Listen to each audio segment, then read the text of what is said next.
ಬೆಂಗಳೂರಿನಲ್ಲಿ ಬಿಜೆಪಿ ಶಾಸಕ ಮುನಿರತ್ನ ಅವರ ಕಾರಿನ ಮೇಲೆ ಕಲ್ಲಿನಿಂದ ದಾಳಿ ಮಾಡಲಾಗಿದೆ. ಅಲ್ಲದೆ ಮುನಿರತ್ನ ಮೇಲೆ ಮೊಟ್ಟೆ ಹಾಗೂ ಕಲ್ಲು ಎಸೆದಿರುವ ಘಟನೆ ನಡೆದಿದೆ. ಬೆಂಗಳೂರಿನ ಲಗ್ಗೆರೆ ಬಳಿಯ ಲಕ್ಷ್ಮೀದೇವಿ ನಗರದಲ್ಲಿ ಈ ಘಟನೆ ನಡೆದಿದೆ. ಲಕ್ಷ್ಮೀದೇವಿ ನಗರ ವಾರ್ಡ್ನ ಬಿಜೆಪಿ ಕಚೇರಿಯಲ್ಲಿ ವಾಜಪೇಯಿ ಜನ್ಮದಿನಾಚರಣೆ ಕಾರ್ಯಕ್ರಮ ಆಯೋಜಿಸಲಾಗಿತ್ತು.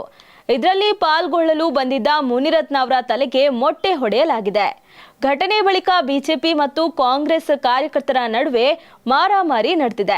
ಬಳಿಕ ಮುನಿರತ್ನ ಹಾಗೂ ಅವರ ಬೆಂಬಲಿಗರು ಕಂಠೀರವ ಸ್ಟುಡಿಯೋ ಬಳಿ ಕಾಂಗ್ರೆಸ್ ವಿರುದ್ಧ ಘೋಷಣೆಯನ್ನ ಕೂಗಿ ಪ್ರತಿಭಟನೆ ನಡೆಸಿದ್ದಾರೆ.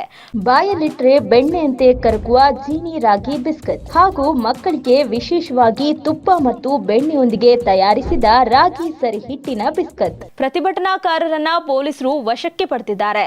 ದಾಳಿ ಬಳಿಕ ಮುನಿರತ್ನ ಪ್ರತಿಕ್ರಿಯೆ ನೀಡಿದ್ದು, ನನ್ನ ಮೇಲೆ ಆಸಿಡ್ ಇರೋ ಮೊಟ್ಟೆ ಎಸೆದಿದ್ದಾರೆ, ನನ್ನನ್ನ ಕೊಲ್ಲುವ ಪ್ರಯತ್ನ ಮಾಡಲಾಗಿದೆ ಅಂತ ಆರೋಪಿಸಿದ್ದಾರೆ. ಇನ್ನು ಈ ಘಟನೆಗೆ ಕಾಂಗ್ರೆಸ್ ಮುಖಂಡರಾದ ಕುಸುಮಾ ಹಾಗೂ ಹನುಮಂತರಾಯಪ್ಪ ಕಾರಣ ಅಂತ ಆರೋಪ ಮಾಡಲಾಗಿದೆ.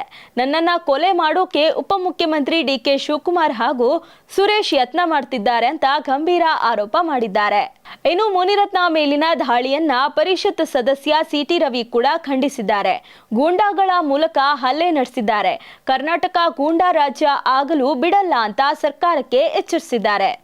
ಇನ್ನು ಜಾತಿ ನಿಂದನೆ ಹಾಗೂ ಲೈಂಗಿಕ ಅತ್ಯಾಚಾರ ಪ್ರಕರಣದಲ್ಲಿ ಮುನಿರತ್ನ ಅವರು ಇತ್ತೀಚೆಗೆ ಜಾಮೀನು ಪಡೆದು ಜೈಲಿನಿಂದ ಬಿಡುಗಡೆಯಾಗಿದ್ರು.